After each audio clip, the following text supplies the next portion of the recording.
Today you'll see an amazing dress that can be worn as a dress and, in my opinion, as an outer garment as well. A dreamed red dress. Hi sewing friends, I'm Karina from liftingpinsandneedles.com. Welcome to this channel that is all about sewing, limitless sewing, and today I have a very special dress. It's red, it's a style that I've never sewn before, and when I saw the line art, I immediately saw the potential for this not only being a dress, but also that you could wear open on top of things like a light jacket. It's beautiful. It's a new pattern from Itch to Stitch called Cantabria. Now I'm pronouncing it in Spanish because this is in Spain, so Cantabria. And it's a dress that's for woven fabric. It's fully lined. It's got beautiful finishings inside and really fun sewing techniques. It's got a lapel and notched collar, and the front piece will completely overlap. So you have a double set of buttons right there all the way down. Fitting features are amazing because you have a separate bodice and a separate skirt. Whenever you see that, don't think it's extra work, extra sewing. It just means you can get a much better fit, much easier to fit the actual waist of your body, correct any sway back fitting issues that you might have. I always love it when I see a waist seam on a dress because I know I'm gonna get such a better fit. Princess seams are always gold. These princess seams come from the shoulder. At the back you have a yoke and you also have princess seams, and the skirt will follow the same type of seam that you have on the bodice. So there are lots of seams to sew. They're all straight. You know, there's nothing complex about sewing this garment other than the fact that you have main pieces and lining pieces. A lot of them are interfaced. So this is definitely not a dress that will take you one afternoon to sew. This is a project that you're gonna feel amazing when you finish, because this is the type of dress that could be super expensive if you wanted to buy one, especially if you consider that this could double up as a little jacket. So my process was amazing. I really enjoyed it. Other details that you sew on at the very end are a few belt loops and a self sash. So that completes the look and will let you cinch in the waist a little bit more if you want to. I think the fact that that sash is there is amazing because I want to wear it as an outer layer as well. So I would have added that on if that wasn't part of the design, but it is part of the design. If you want to, you can leave out the sash and not wear anything at all, or you can use your own belt. It's up to you. I did actually do the sash and the belt loops because this was a pattern test, so I'm sewing all the features. It is a sleeveless dress with a beautiful fitting armhole. It's very nice. Inside is finished with facings and lining. Now, this dress doesn't need any fabric that drapes. Actually, I think you would have a harder time working with fabric that drapes. So please stay away from 100% rayon. I wouldn't even want to make it in a rayon twill, a tencel twill, anything that drapes beautifully. You want to leave that to designs that have a bit more ease, other features, bias cut, flounces, gathers, that sort of situation. For this one, the easy to work with fabrics are going to be your best friend, which is also going to make your sewing so much nicer, a nicer experience, because these fabrics don't usually slide on each other. They tend to sort of stick to each other. You need less pins. They're easy to cut, easy to interface, they're very easy to press. So cotton that's more suited for garment sewing like chambray, a light shirting, even a seersucker would be amazing. A lightweight denim would be super great. I wouldn't go medium or heavyweight because of all the interface layers. It could get a little bulky. Linen rayon blend would be fine. Even though there's rayon in there, the linen always gives this type of blend more structure and makes it easy to work with. That is actually my choice of fabric today. I chose a beautiful red fabric. It's 70% linen, 30% rayon, and it's amazing. I absolutely love it.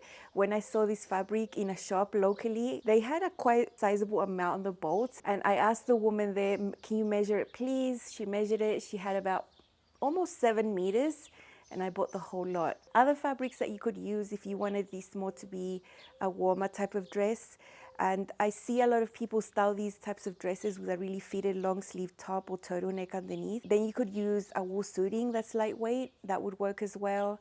The dress is fully lined, so you wouldn't be itchy and all that situation.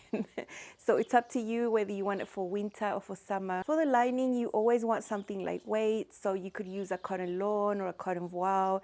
You could use silk. You could use rayon Bamberg. Now, I'm very against using silk as lining just because the few pieces of silk I have are super expensive. Most of them were gifts from my husband when he visited Greece a few years ago. So there is no way I would hide that beautiful fabric inside as a lining. I would rather just use a cotton lawn, which is beautiful. It's a beautiful print, it's lightweight, it accomplishes the task of lining without adding all that bulk, and then it's super easy to work with. But that's just my opinion on using silk as lining. I just could not.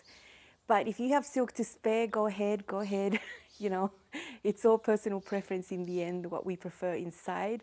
I would rather let silk shine on the outside. Other than your main fabric and your lining fabric, which you need very small amounts of, by the way, you don't need a lot of lining fabric. You need 10 buttons at 1/2 inch, and you need a lot of interfacing. Let's just say that, a lot. Whenever Itch to Stitch has a new pattern release, it's always 20% off through the first week. So that goes through next Wednesday, the 6th of September. You can get it for a little bit less. If you do want the pattern and you plan to purchase, you won't pay any extra if you go through to the website using my affiliate link. That means I make a small commission. And every little bit counts, it all adds up, and it's one of the ways I make an income providing all this helpful content for you. So I always appreciate it if you use my link. I'll always leave all the details in the description box of the video, and if that's hard for you to find, if you go to the comments section, I pin it there so it's the first one you see right on the top. Itch to Stitch has a really good size range from 00 to 40 US that goes up to a 62-inch hip. And the best thing is that with all woven styles, all the woven patterns, you always see bust cup sizes here from A through double D, which is perfection. It's so good. I think it's the best feature out of all Itch to Stitch patterns, not only because the designs are beautiful and the instructions are perfect and all of that. I'm just looking at a vulture right there on the roof. Anyway, it is a semi-fitted design. It's not going to have a ton of room inside. You have about 2 extra inches of ease at the bust and the waist, and then at the hips about 4 inches. Depending on your height, I suppose the original length is meant to be mid-knee or just below the knee, around there. I never had a doubt that this was not going to fit. I did sew myself a muslin to confirm the one change I made in my pattern, which was lower my bust apex curve by 3/4 of an inch. I do have a video showing you how to do that on a princess seam that comes from the shoulder. It's very easy, you can easily do that. And how do I know the amount? Because I've sewn so many Itch to Stitch patterns, I know what the block is and where the bust height is for my size and my cup size. I'm sewing a C sewing cup size. So I pretty much know if I see a shoulder princess seam or any princess seam, I know I'm going to lower that bust height by 3/4 of an inch. I know the bodice was correct because I did flat pattern measurements from here to my waist, front and back. I knew that was going to be fine, but I still wanted to confirm it, because I'm working with linen and it's a bit pricey. So I made a horrible, horrible looking muslin with terrible fabric. I do not make wearable muslins for things like this. About the length, I knew that on me, because I'm taller, it was going to be right above the knee where I wanted it. So I didn't make any changes to the actual length of the dress. The length totally is the original length, and the way it fits on me is because of my height. For the sewing, you use 1/2 inch seam allowance. Now, this is a type of project I would have filmed in detail for Patreon, but it wasn't the case this time. There was a lot of steps, not that anything is really hard. So there's no way I could film the whole thing in full-on detail here on YouTube. This would have taken actually a whole week if I wanted to do that, because that's usually how long my Patreon sew-alongs take when I film very detailed.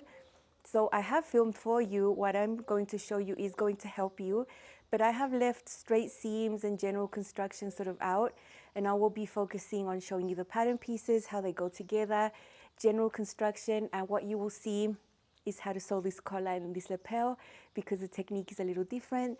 It does require a bit of precise sewing from dot to dot, a few areas like that, but nothing that you can't do. And I'll show you exactly how to do that. And then when we have the mane and the lining, I'm going to show you how this comes together and how you end up with a beautiful dress.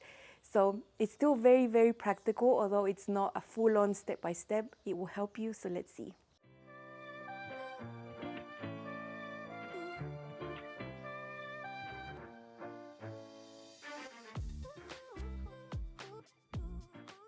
These are the pattern pieces for the main bodice. You can see my red linen here. This is the center front, side front, princess seam shoulders show you the shaping for the bust right here. Side back, center back seam there. There are 3 little notches so you don't get confused. What I do with pieces like this is as soon as I remove my pattern piece when I cut it, I already pin it.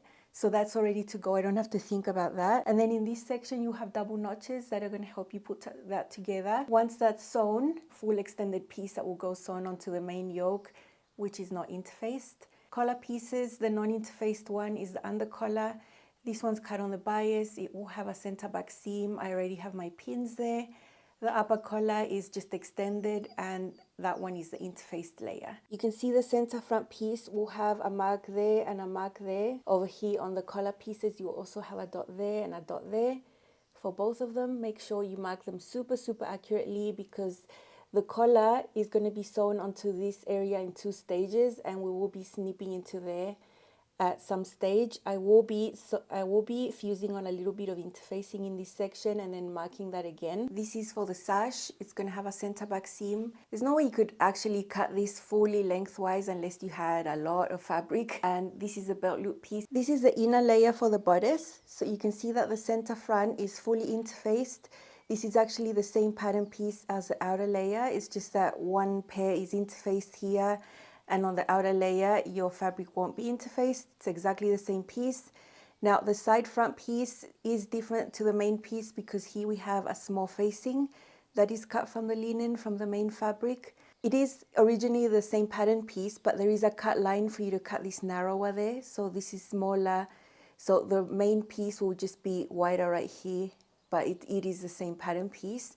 And then the 2 back pieces, same here with the side back. There will be a cut line for you to cut this area narrower to compensate for the facing you're going to sew on there. This facing is a little shorter. The back armhole is only partial here because it's going to be completed with the armhole on the yoke that you can see there. The center back piece, that is the same for the lining and the main, and there will be a center back seam there. The yoke is interfaced for the inner layer. For the outer layer, it won't be interfaced. These are the main skirt pieces. You can see that the center front skirt is slightly shorter than the side front skirt. That is supposed to be like that. Don't think it's a mistake. Once this all comes together, it will make sense.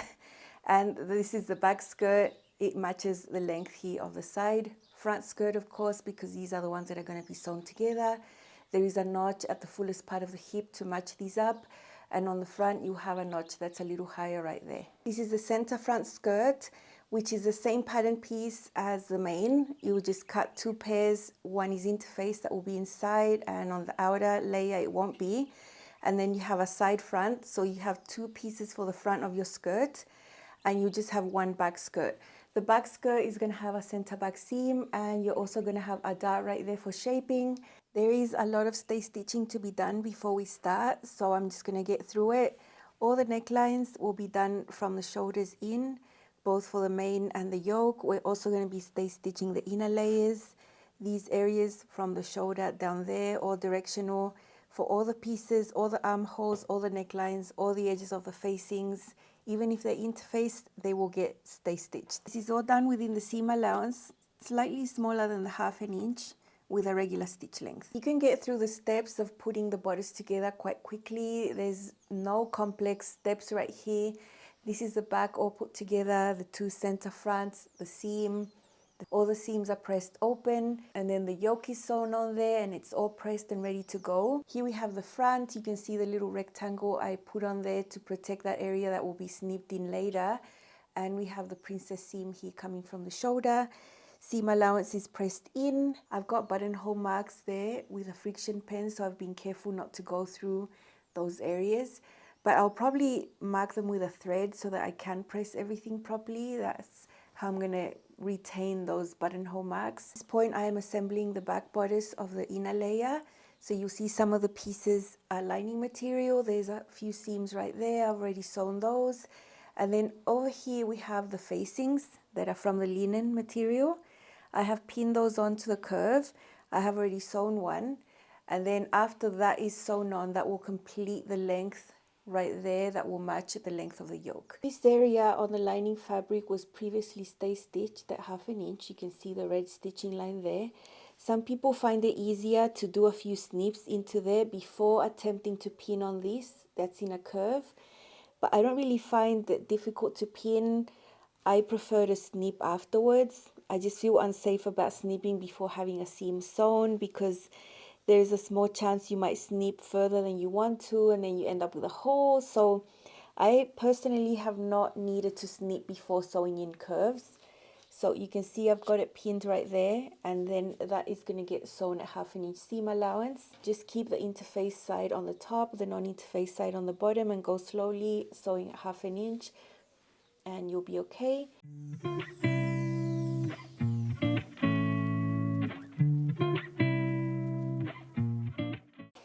On this other side, I have already sewn that, and you see I had no issue right here. And actually, you don't need to snip into the seam allowance because this is going to be pressed flat. So there's no tension within the seam allowance in there because of the shape that you have right there. So in my case, I'm keeping it all neat. I'm not snipping. I'm not doing any of that. Then at the front, something similar will happen. We will also have a facing situation there. Here is one of the front inner bodices completed. You can see the center front is from the main fabric. It's a fully interfaced piece. This is going to be the visible lapel when you wear the dress. You can see that the side front piece is composed partially of the facing that's interfaced, and then the very lightweight cotton that I have right there. I think it looks so pretty. I have the back right there underneath, and I've just put the fronts right on top, right sides together. Next step is to sew shoulder seams, both for the lining layer and the main layer that you see over here. After we sew the shoulder seams for both, we're going to be attaching the collars, but separately. So for the main layer, we're going to sew the under collar, that's the piece that's on the bias. And for the lining layer, we're going to be sewing on the upper collar, which is the interfaced piece. The technique to sew on the collars is exactly the same. The only difference is that this under collar is cut on the bias. This one does have a center back seam that I have already sewn right there at 1/2 inch. And then over here we have a little mark, and then we have 2 dots there. I'm just going to go ahead and press this open. And because this is on the bias, I've been very careful with handling this. When we look at it like this extended, we're going to have this sort of smooth curve and then this bigger curve right here. This is what goes to the neckline. And we're going to sew from this dot over to this dot here first in one stage, and then in a second stage from that dot to that dot. I've marked them really clearly. You're going to have to stop exactly there and reinforce in these sections. It's important to be accurate when we sew these parts. Here is the neckline. This is the center back. I've got a fold there and I've got a pin. Shoulder seam, this is actually the yoke piece, and then here is where we have this shape here on the neckline. There is a dot there, and then there's another little dot right here. On the first stage, we're going to sew from here to the other side. And you can see the stay stitching done right there. It gives you an indication of where we're going to be sewing. So I'm just going to extend this, have the neckline right sides up here, and we're going to be sewing the under collar to the main layer. So the one that's not interfaced, I'm going to match this center back seam with this pin here. Then the next little mark you see on the collar is going to match the shoulder seam. This is quite a curved area, and I am going to be hand basting this first before sewing it. I don't want to rely just on pins on such a curved area. And then we have this dot that's going to match the dot that we have on the back. I'm going to poke a pin through there. And on this other side, I'm going to come out with a pin right where I have the dot there. But when we sew, we're going to stop exactly there. We're not going to go past it. We're going to reinforce exactly there. And then on this other side, it'll be the same. Push your pin through this dot, come out exactly on the other side on the dot, and that is your reference. Now, some people like to clip the neckline before sewing this. I'm okay with not snipping at this point. I can snip later. As a reminder, this is the main layer with the under collar. And then, because the process is the same for the inner layer, I have already hand basted this. The only difference is that here we have the inner layer, which has the interfaced yoke, and we have the upper collar, which is the interfaced layer. So there's no way to make a mistake.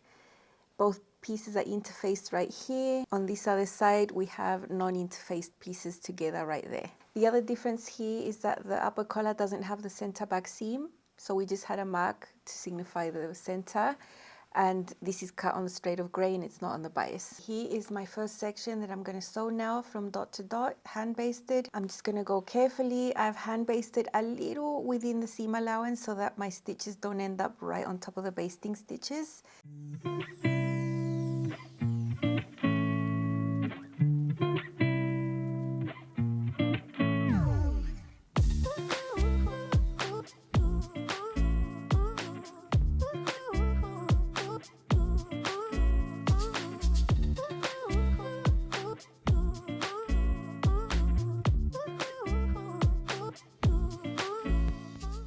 here's the other one sewn, and now I'm going to show you the next step on this one. It's easier to see because of the different color interfacing I have here.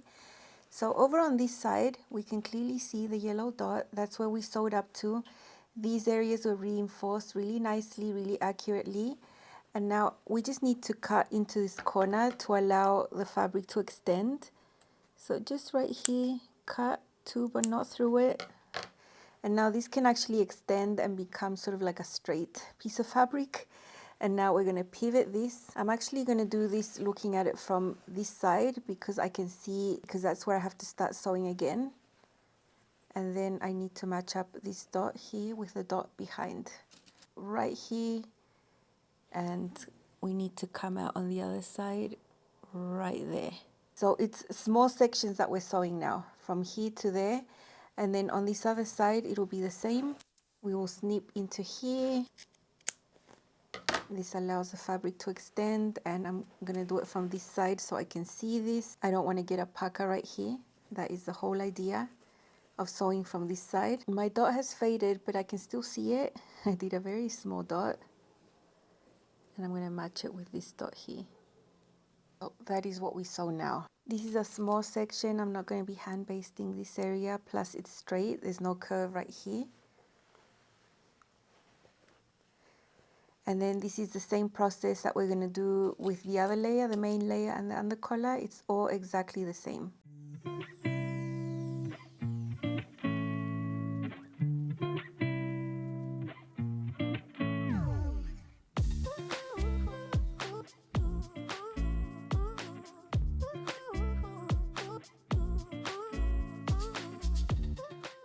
Okay, so that is one of these little sections sewn right here, and when we look at it from the other side, we're going to have this shape here that is super sharp.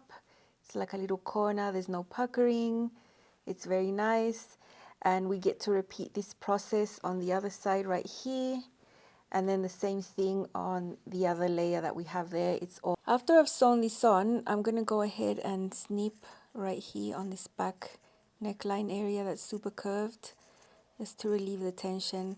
I'm so much more confident to do these snips after I've sewn everything together. It's always been like that for me. This is how the collar looks right now. We have this, the angle keeps going to this side, and then we have the same on this other side right here. We still have this to do at a later stage, but for now the collars are on. Now that we have both collars on, all we need to do now is put both layers right sides together. Along the center fronts, we're going to have a little mark here. We're going to pin from here, around there, all the way down the center. And then we're going to sew the armholes together as well, like this. I've pinned the both collars together in this area that hasn't been sewn yet. And I wanted to show you what I'd done before doing this at the ironing board.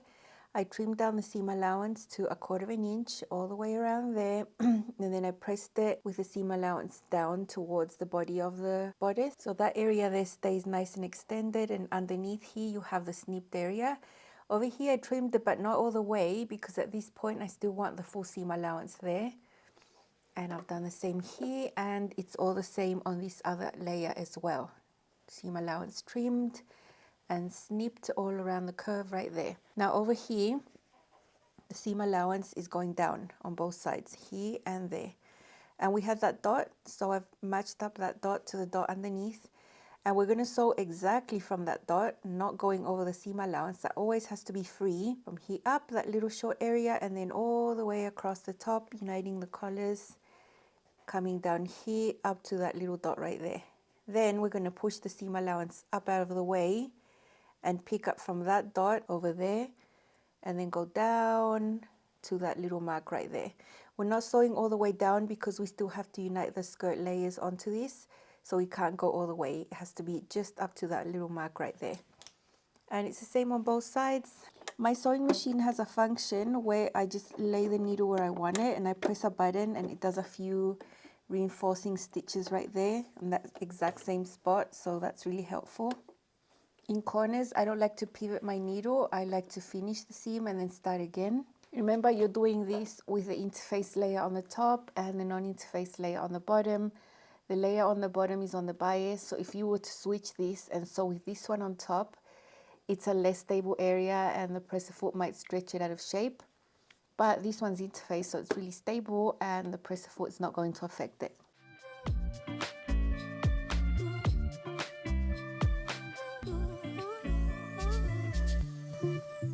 Okay, that was sewn there, it's all reinforced.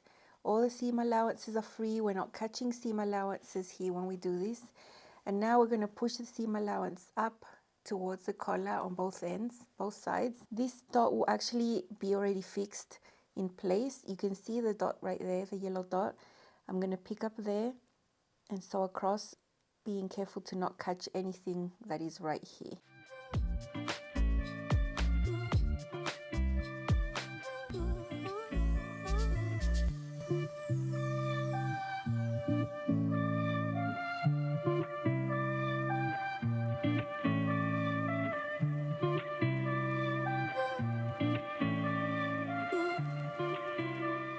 There we can see the mark where I'm going to stop. We'll finish sewing this after the skirt pieces are sewn, so for now it's just up to there. After finishing all this collar section, we're just going to leave that for now, and now we're going to sew the armholes together. So remember, we have both layers right sides together. The side seams are still loose, so it's basically the back armhole, shoulder seam right there, front armhole, and it will just go all sewn together on both sides. And then we're going to turn this. It's the same process for both armholes, obviously. This is quite curved, so just be careful you keep your seam allowance nice and neat.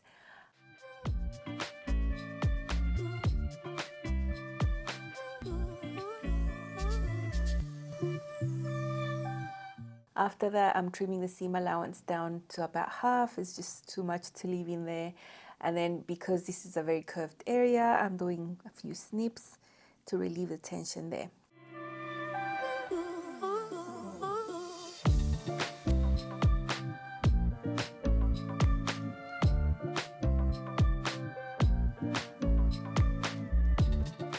Okay, collar is all sewn, armholes are sewn. When you saw me trimming this area of the armholes and snipping, I also trimmed away these areas here of the collar that was sewn at a second stage all around the top, so everything's nice and trimmed. And now we can pull this all right sides out, and all we need to do is put our hands through here, and through the shoulders we can all pull it out like this. Through one shoulder and then through the other shoulder. So it'll look messy at first, but we just need to sort it out and tidy it up, make the corners neat everywhere. But here we can see the armholes. You can see in this little corner, that's where all the dots were, and we have all those intersecting seams, but there's no bulk because all the seam allowances are free in there. So I'll take my sweet time to tidy this up and bring out everything nice and neat.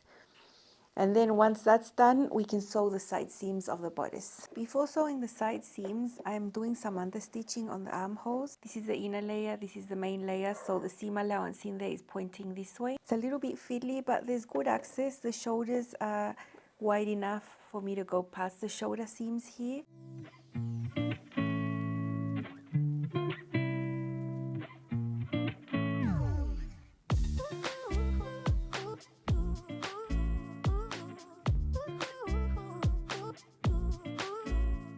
See that in this case I was able to start from one side of the armhole and come out all the way through the other side. Here is the inner layer, here is the facing, and there is understitching that's going to keep everything neat inside.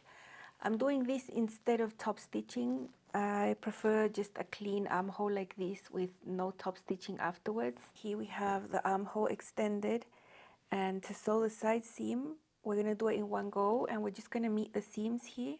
On this side we have the main layer, and over here we have the lining layer. Now you don't need to finish the seams inside the dress, at least for the bodice. You know, you're not going to have the environment have contact with the seams, so we're just leaving them. But when we see the skirt bit, the skirt layers, those are serged. So over here all the seam allowances are pointing towards the lining layer, and we're going to match this up here. This is why I didn't want understitching all the way to the edge, because then it can get really bulky. And we're going to sew the side seam in one go on both sides.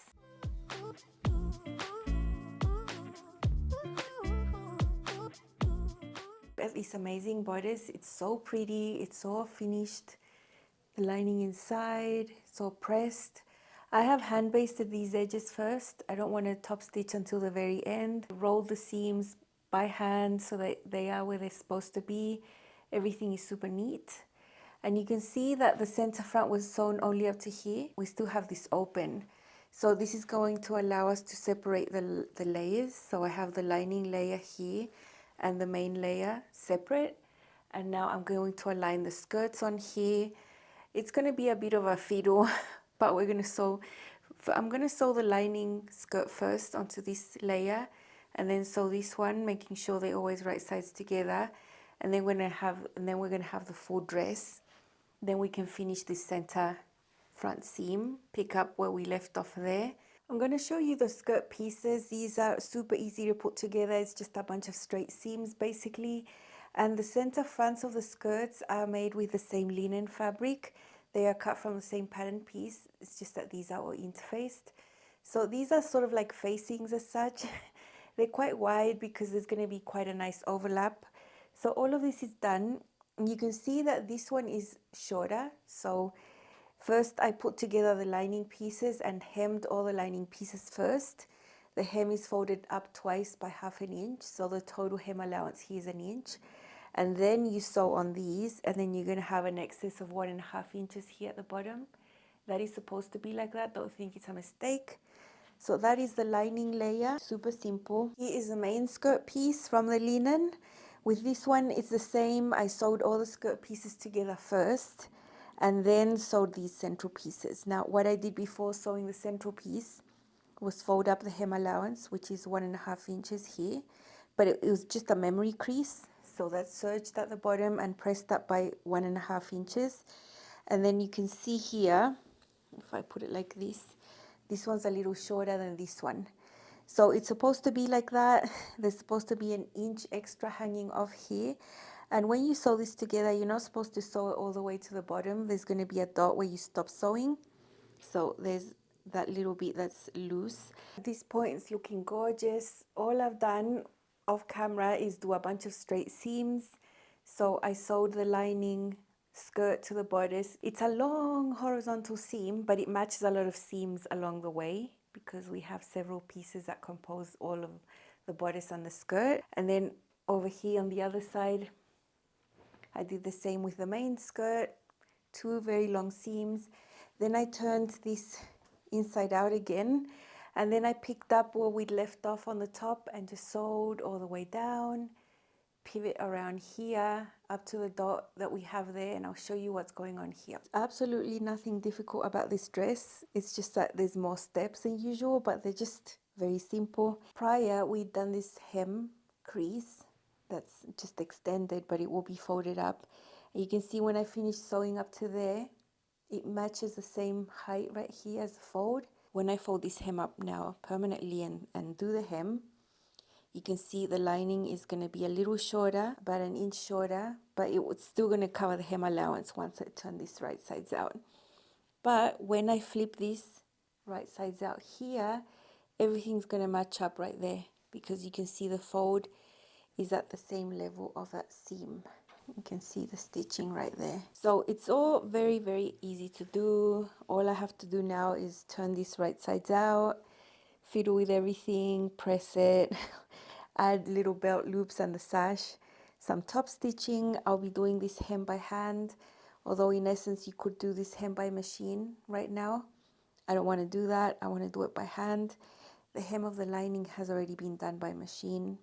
So it's just final touches, but it's all done basically now. This is my gorgeous Cantabria dress. It's a bright, bright red. I love it. I feel amazing in red, and whenever I can sew something red, I'm all happy, I'm all in. So there's a beautiful collar and lapel. I did the top stitching at the very end with a 1/4 inch seam allowance. It's all very neat here.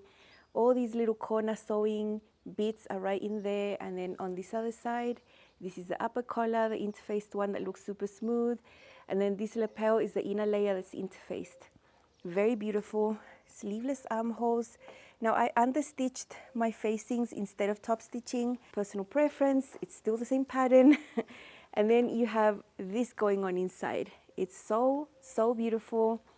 Look at the lining fabric. No one's ever going to see it, but I see it, and it's gorgeous, lightweight. You can see the inner yoke layer there is interfaced from the same fabric, the linen. So you don't use a lot of lining fabric. I thought I was going to use much more than I needed. And on the inside, you can see the facings. You saw all of this while it was being sewn. At the back, you have your horizontal seam for the yoke, and then side panels, center panels like that, and the same over here. Princess seams coming from there up to the waist. And then the skirt pieces, lots of straight seams. All of the seams of the bodice have a seam that matches on the skirt. And at the back, here you don't have a princess seam on the skirt, you have a dot instead, which gives that shaping. At the very end, the belt loops, that was the part that I least enjoyed. Not because belt loops are hard, it's just because all the little seams are so short when you're sewing them on. It's like you're oh, done. And then so many times. So yeah, I never really enjoy belt loops, let's be honest. I never put them on pants. I rarely sew belt loops. But we needed them here, and here they are. Now I added an extra one. I really wanted one in the center back because of the center back seam of the sash. I didn't want it to be seen. So in the pattern, you had 4 belt loops, really just at the princess seams, 2 in the back, 2 in the front. So I just added an extra one. It doesn't really change things. The way that this is finished at the end over here is much easier than if you're lining a jacket or a blazer. That's because the lining is just loose at the bottom. It's not sewn. So your skirt is separate. You can totally see in there. That's why the edges of the skirt pieces are serged, but not inside here, the bodice. You know, this is all protected up. Super enjoyed it. I super enjoyed it. Look at this in the inside. It's absolutely beautiful. Of course, I would not wear this wrong sides out, but it's amazing. It's so nice. One thing I can say about the buttonholes at the end, just take your time with them. I did a lot of hand basting around the area where the buttonholes were going to be so that the fabric would not shift. So this had a lot of hand sewing just to keep all the layers together. I did that by putting my garment flat on the table, making sure everything aligned. And then I just did quick hand basting all the way around my marks, and then I did my buttonholes. Took my time to sew the buttons. Let's see it styled as a standalone dress and also as an outer layer. Can't wait to wear this out over things as well.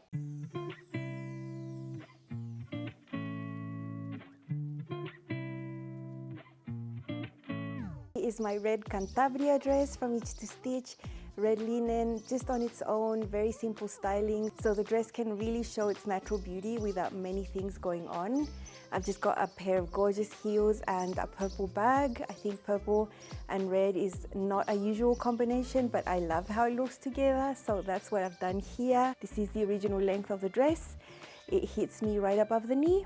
Might be a little longer if you're a little shorter. You can see more details up close. I chose golden color buttons just because I had nothing else that matched. Here you can see my sash. So you can knot it up. You don't need special hardware. I just found this. But I don't really know how to use it yet. This is just the way I chose to put it now. The way I've done it here is just by putting one in and one the other side. I can adjust it as I wear it, which I think is cool. 10 buttons and buttonholes right there. Here you can see that this sash is actually covering the bodice seam, which is right under there. Here we have belt loops on the front, and I have a few on the back as well. Love the ease on the hips. It's just enough, you know, it's not tight. So happy with this neckline. The width here reaches right where it has to. It's not too narrow, it's not hanging off, it's just perfect. And so is the coverage of this armhole. So you can see it's nice and covered. I'm not showing anything. And I have enough ease around here, around the bust to feel comfortable, not tight. This is how the collar looks on the back. It folds down really nicely because the under collar there is on the bias. All little details that make a difference in the end. As you can see, because this crosses over all the way over here, it's a really nice neckline. It's not really high, it's not really low. Notched collar and lapel, very pretty. Love doing that, top stitched. Princess seam here fits really well. So impressed with all the fitting features and how it ends up looking on the body. I think it's amazing. It's a gorgeous dress, and as I've said before, I feel like a million of all the currencies there are in the world, whichever relates to you best, That's how I feel. This is my signature color and I feel it's like a red power dress for me. That's exactly the way I feel. Love the way it fits, all the features. As you'll see next, it can be so much more than just a dress. It can be an outer layer, like a little jacket as well.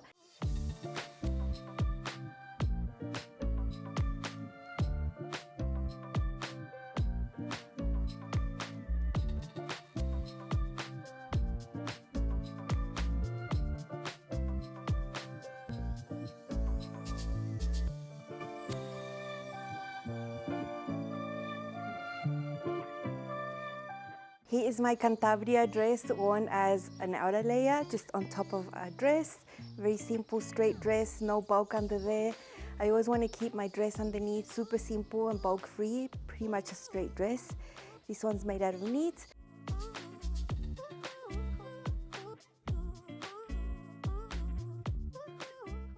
What's important for me here is that it's shorter than my dress because I never want to see a peak of the dress underneath this. That's just what I like, so I make sure this is a little bit longer. And it's just great, love it. The belt at the back, you could tie it on the back and create yourself some waist definition if you wanted, or just leave it loose like this. I have a bunch of dresses that would work under this. This is just the one I pulled out because I like the white, red and black combo, but you could wear any solid dress underneath, prints. Can't wait to wear this out for real.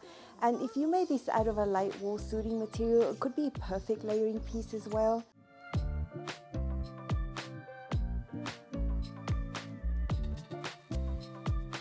Here's another way I would wear this as an outer layer. Now you could replace the cami I have underneath for a turtleneck or some long sleeve lightweight sweat, and then you'd have more of an autumn look. I'm just really hot right now, but you can easily swap that type of garment. And I've just got some black jeans, some walkable closed shoes with a small heel. Then my sleeveless Cantabria dress / jacket would be the star of the show. I have a little scarf with some color. It's amazing as a little jacket. I know this red little jacket would turn a lot of heads and people would not know it's a dress. This style for me could be either or. I think not everyone would look at this style as something that you could wear open, but I totally do. You could swap all my black stuff with white things or beige things if you like that. I think red goes with those colors really well as well. I'm enamored by my Cantabria dress / jacket, love it. I love how this looks and feels. I love the experience of sewing everything. There's nothing hard about sewing this one. If you've never sewn this type of notch collar and lapel, once you do it a few times, you'll recognize it from other patterns as well. I have sewn this quite a few times over the years. Every time I see the technique, yeah, I remember, because it's not something I haven't done before. But to get to that stage of ease, you just have to do it once, and then the next experience will change for you. You can do it. You can do it for sure. And I try to show you real up close what's going on with a lot of explanations there. So you can pick up a whole new technique and feel much more confident to sew something that is not just a basic t-shirt, you know? I hope at some point you decide to challenge yourself into sewing a garment like this. It's so satisfying. It'll make you feel so happy. At least it makes me feel happy when I sew something like this. I know it takes a little longer, but why does everything have to be really fast, you know?